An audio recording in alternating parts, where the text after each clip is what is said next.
My name is Lynn Perez Hewitt, and I'm the Public Image Chair for Rotary District 6250. With me are Linda Baldwin O'Hearn and Steve Busalaki. Both of them have enviable experience in storytelling. Steve as an active radio journalist and now a podcaster and videographer. Linda is a retired journalist with extensive experience with PBS in Nebraska and Wisconsin. And she does indulge in telling a few stories still. Can't take that journalist out of her. We're lucky to be having this conversation this morning. We're talking about storytelling. And how do you really find that story? How do you tell a compelling, emotionally heart-tugging story about Rotary? Steve, Linda, share your knowledge. Well, thanks, Lynn. It's good to be here. I'm glad you're leading this discussion. I think you led with really the key word, emotion. If you can find the emotion in the story, it really goes a long way because we are all touched by stories. So when we're trying to communicate to an audience, we want to think about, well, what would resonate with them? Why would they be interested? In the case of Rotary, we're doing all these great things in the world. We're trying to help organizations who serve people. So if it's a Rotary event, for instance, maybe you talk to a recipient of that charitable work and how it's affecting them. Rotary is filled with people telling stories, and they don't often have the opportunity to let those bring the light to the stories that they tell. So I think that when we talk about doing this through Rotary, we have an opportunity to bring to light a lot of interesting stories with people. And that comes through talking with them about what it is that they've done or what it is that they've learned, and try to interpret that in whatever form you're using for Rotarians and for people in general. It's tempting to hide behind the statistics and the doingness.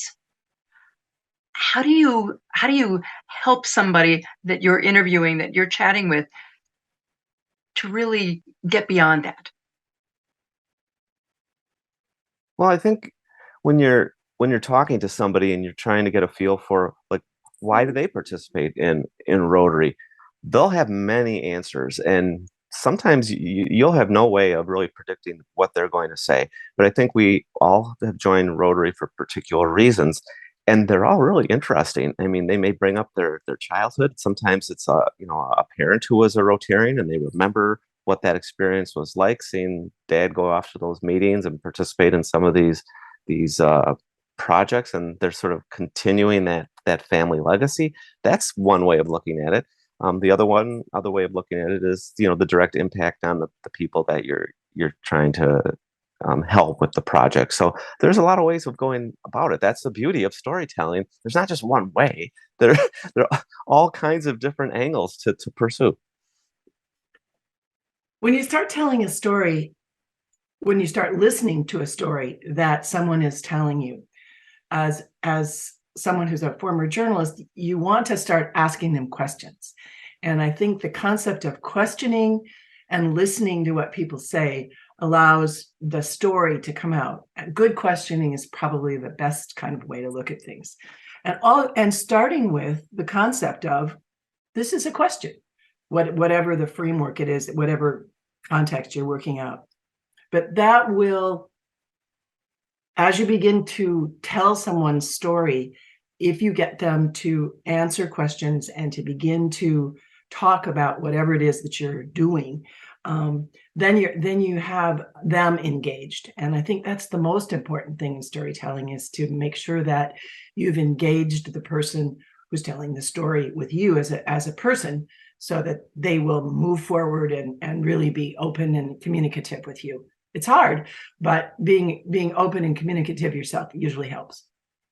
Do either of you or both of you have a favorite question that you lead with or fall back on in an interview? I just try and be really broad I'll just say, so tell me about why you have an interest in Rotary, or what is it about this particular project that excited you? Give them like a wide latitude to answer in the way that they might want to answer. Hmm. I always try to ask a question too, but generally one that's perhaps not more about them and more about their interest in what they're doing than about the topic that you want to pursue. It's often a question that you don't use much of the answer in, but it's one that gets them warmed up and ready to talk with you. And then you ask, and when you're writing a story, then you're asking questions or doing a story, then you're asking questions like, how did you get involved in this kind of thing? Or more important, how did you feel about your involvement in this project, or where does your excitement for this project come from, or where they came from in order to begin the story? I like that. I mean, sometimes you can just really specifically say, tell me a story about your Rotary involvement and why you decided to become involved. If you ask them to tell you a story, oftentimes they will. And when you get people to actually talk like that in terms of the story of their lives, that's really interesting to listen to. So I'm sensing there is a balance between preparing before you talk to somebody and being open to what happens and what comes out as you're talking with them. How do you handle that? I think that's a great point, because I know as a news reporter, I would go into a certain story thinking it was going to be X, but after I talked to people, it turned out to be Y. We have sort of assumptions about what it is, but we don't know really until we conduct that interview. And luckily, we're going to probably know most of the Rotary people, so we're going to have more than a reporter going into a situation completely blind. And that's the beauty of having relationships with people you volunteer with, and having some history with them, so you'll have a better sense. But you're right, you're not going to know 100% like what they're going to say, and sometimes it becomes very clear, very obvious what the story angle will be after having spoken with someone. I interviewed a Madison Rotarian, and she talked about her grandchild and her grandchild's future relative to what's going on with global warming. And that was the easiest hook, because that was the whole reason she did everything. She just wanted a brighter future for her grandchildren and all the other kids coming up in future generations. And that was a really nice way to open up the conversation. Yeah, I'm just remembering the story, Steve. It was a really good one. I think the framework of storytelling has to begin with always questioning, and some kind of question that gets the audience involved in this person. So whatever that might be, I like the idea of a non-Rotary related question, but when you get into the sort of meat of what they're doing, I think you have to really build off of how you ask questions of people. And that's an art.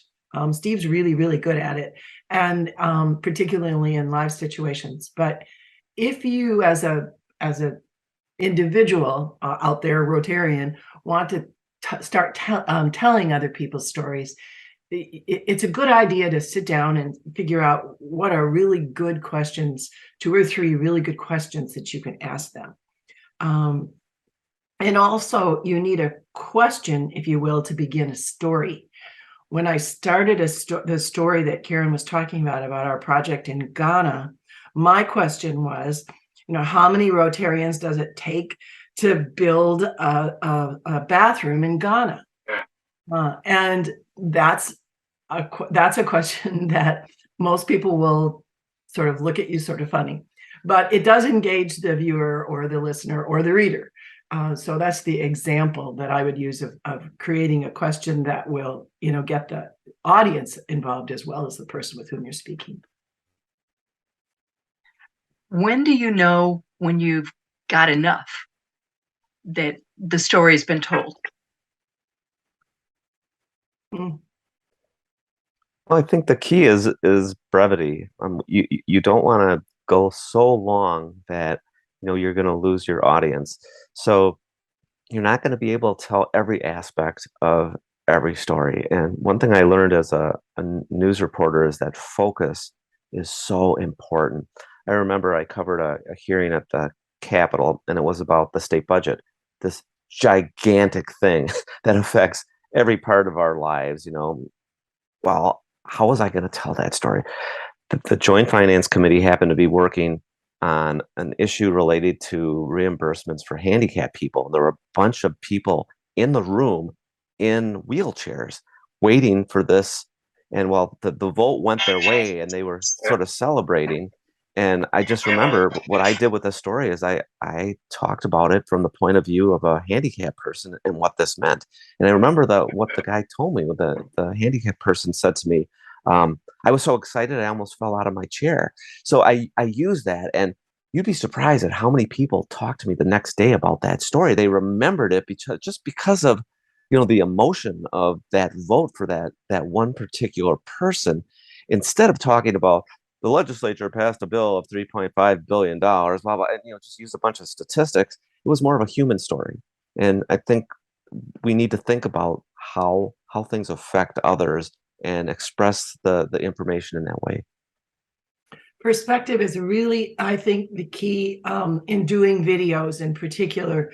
Finding an unusual way to look at a pretty mundane, or at least, regular story is just so critical. I love that idea, Steve, of talking with someone who was affected by this particular budget item. And that's, if you can get at, I once interviewed an older guy who was a quilter, which in and of itself is sort of at least in the olden days, that was an unusual thing. But that in and of itself said, okay, this is an unusual story. So sometimes it's the person, that who they are and what they do, that tells the story as much as anything. And you never know what's going to come out of people's mouths that will take you down a path. And you asked Lynn, how long is enough? At some point when you're talking to someone, they start to either become uncomfortable or return to the same ideas over and over and over again. And at that point, you've gone too far. But at least it's a cue that you should wrap up your conversation, or at least see that as being the point as far as you're going to go. And that's a perfect segue. I think we've covered key points to storytelling, but if I can summarize, it's ask questions and listen. Equally important. Thank you so much for spending time and sharing your expertise. And I look forward to more conversations in the future. This has been Lynn Perez Hewitt, Steve Busalaki, and Linda Baldwin O'Hearn talking about storytelling for Rotary District 6250. Thank you. Thanks.